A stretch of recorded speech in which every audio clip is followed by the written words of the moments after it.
音符のようにすれ違う新しくなったフロントフェイス、大人の顔だ。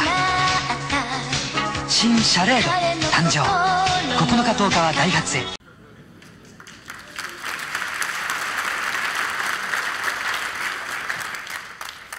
The defense in this case started with a long list of witnesses. But you see, it's easy for people who want to deprive gays and lesbians of their rights to make all kinds of statements in campaign literature or on TV where they can't be cross-examined. But when they have to come into court and defend those opinions under oath, well, initial depositions, their expert witnesses started having second thoughts. That included Dr. William Tam, one of the very men who worked to put Proposition 8 on the ballot in the first place. Yes. Let me go down to point 4, where you say that countries that legalized same-sex marriage saw alarming moral decline. You believe that after the Netherlands legalized same-sex marriage, the Netherlands went on after that to legalize incest and polygamy and... I mean, who told you that, sir? It's in the internet.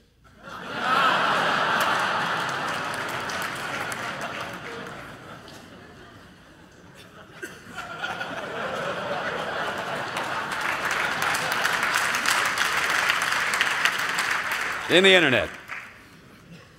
And you just put it out there to convince voters to vote for Proposition 8. Yeah.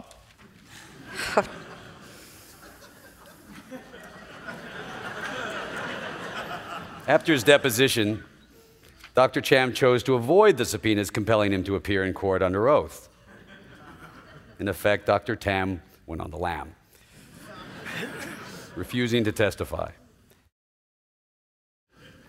And when you say, based on the scholars that have studied this, that's because you're simply repeating the things that these scholars say. You're just a transmitter of the findings of these scholars. Is that correct? Now you're putting words in my mouth. No, sir. Yes, sir. I was simply trying to report the view of some scholars that I was basing my arguments on. I'm saying there are scholars, respected scholars, who have made this argument based on ethnographic research, and I've read them, and that's the basis for my assertion. Your Honor, could I ask this witness be instructed to listen to the question, answer my question, and not make a statement that is not responsive to the question, even if he believes it's important? I don't need such instruction. My intention is to do exactly that. Mr. Blankenhorn, one of the instructions that the court gives to the jury when an expert witness testifies is to consider the witness's background, training, and all the other evidence in the case. And that other evidence includes the demeanor of the witness. So I would urge you to pay close attention to Mr. Boyce's questions and to answer them directly, succinctly. So bear that in mind. Yes, sir, I will.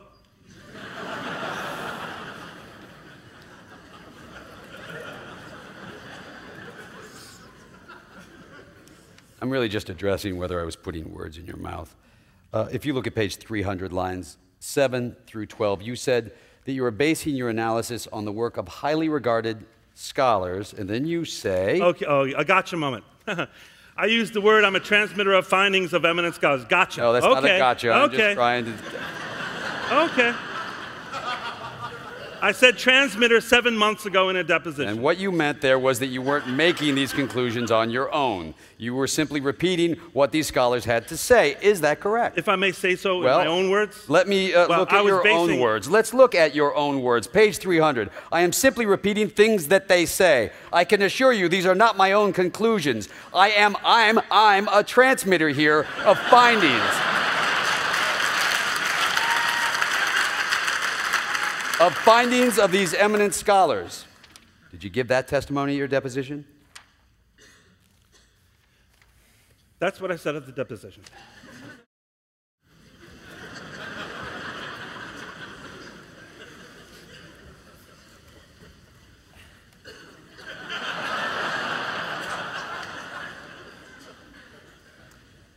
Now, you believe that gays and lesbians today are raising children, correct?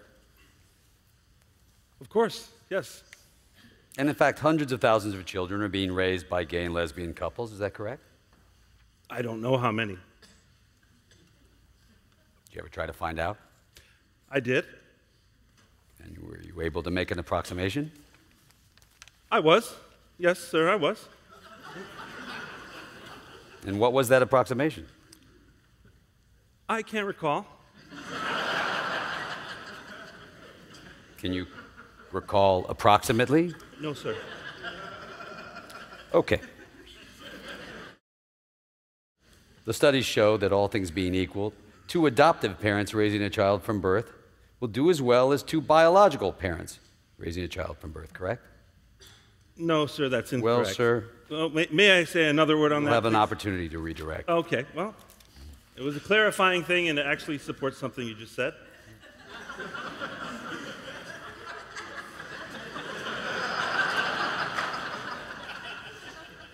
The studies show that adoptive parents, because of the rigorous screening process that they undertake before becoming adoptive parents, actually, on some outcomes, outstrip the biological parents in terms of providing protective care for their children. Yes, I was going to come to that. I appreciate you for getting there. Now, in binder number 1, we have a copy of your book, Future of Marriage. And the last two sentences. After all, part of the reason why the principle is so revolutionary is that it can grow and deepen over time. Groups that had long been considered effectively outside its moral reach, African Americans, women, people of certain colors or languages or religions, can over time, and often as a result of great struggle, enter into its protective sphere. And then you get to two sentences I want to particularly direct your attention to.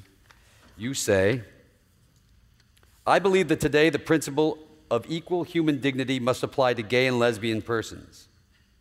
You see that? Yes, sir. Yep. And the I there is you, correct?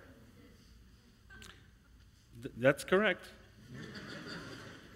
And you say that in that sense, insofar as we are a nation founded on this principle, we would be more, emphasize more, American on the day we permitted same-sex marriage than we were on the day before. And you wrote those words, did you not, sir? I wrote those words. You believe them to be correct? Yes, I now believe them. That's correct. Your Honor, I have no more questions.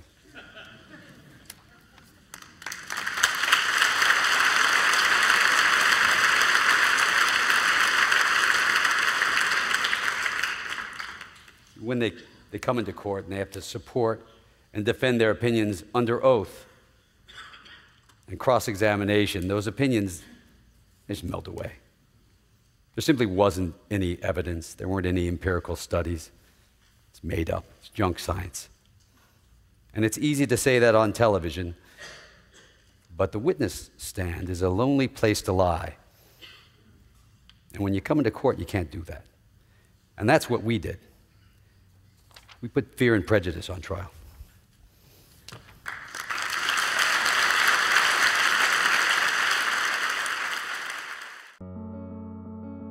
All right, what's the story? Why are you the man who is involved with so much? Why Armenia and more genocide?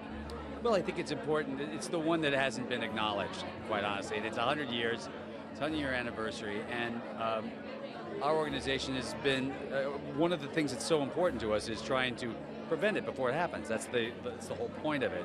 And part of this is acknowledging when it happened before. We can't just ignore history. How do you feel the world is responding to possible genocide happening still today? A lot of the things we saw in 2004 and 2005 we're seeing again in Darfur. So that's something that we have to bring attention to. We don't want it to be forgotten.